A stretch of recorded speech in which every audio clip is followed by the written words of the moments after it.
The Commando is a tower you obtain after reaching 85,000 XP. In today's video, we're going to be looking at the stats, capabilities, and overall uses in-game to see is the Commando actually worth the grind, or should you just get Pizza John? Starting off with the level 0 Commando, it starts off with a damage of 7, a range of 20, a fire rate of 0.3, a placement cost of 600, and a total DPS of 23.3. Commando's first upgrade gives it a damage of 13, a range of 23, a fire rate of 0.2. This upgrade costs $785 and the total cost is $1,385 and its DPS is 65.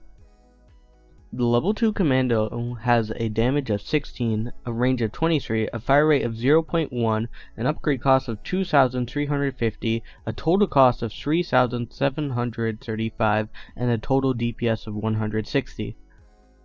At level 3, the Commando has an insane damage of 48, a range of 31, a fire rate of 0.05, an upgrade cost of $7,450, a total cost of $11,185, and a DPS of 960. I want to clear up a misconception I see all the time in regular games. Pizza John is not better than the Commando in terms of DPS. You can argue about the range in the comments, but I am just going over its DPS. See, the Pizza John with Commander only has a maximum DPS of 990, and Pizza John has a placement limit of 8. Meaning the maximum DPS you can get for the Pizza John is only 7,920. While on the other hand, the Commando has a placement limit of 17. Its DPS with the Commander is 1060, which is actually a 100 damage increase with the Commander compared to its regular level 3, which is 960, meaning the maximum DPS you can get with the Commando is 18,020. There's another thing to factor in when using the Commando. The Commando has stun immunity properties, meaning no matter what, the Commando will do 1060 DPS. Assuming if you have a Commander, but besides that, no, I do not have background footage, so you can stare at Commando for the next 5 minutes. But its stun immunity makes it easily better than the Pizza John, in my opinion.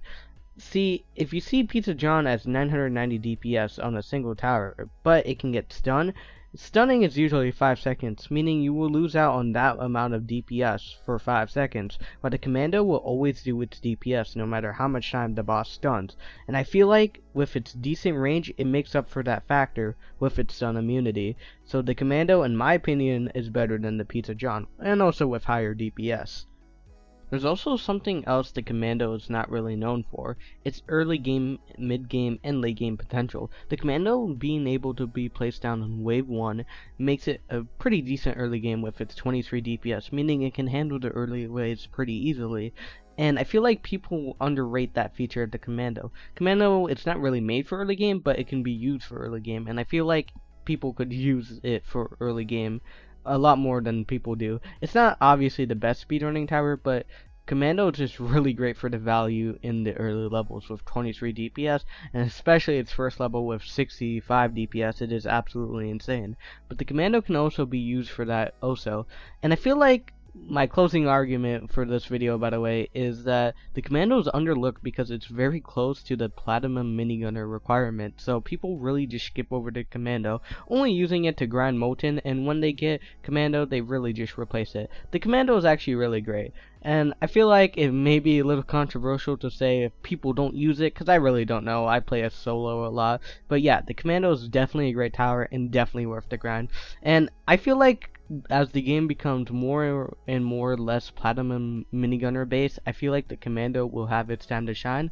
So if you're wondering, you can probably just grind for the Commando and quit the game. And remember, you can just always use Commando, Platinum Minigunner, or Commando and Pizza John. With that, thanks for watching, and I'll catch you in the next video, guys.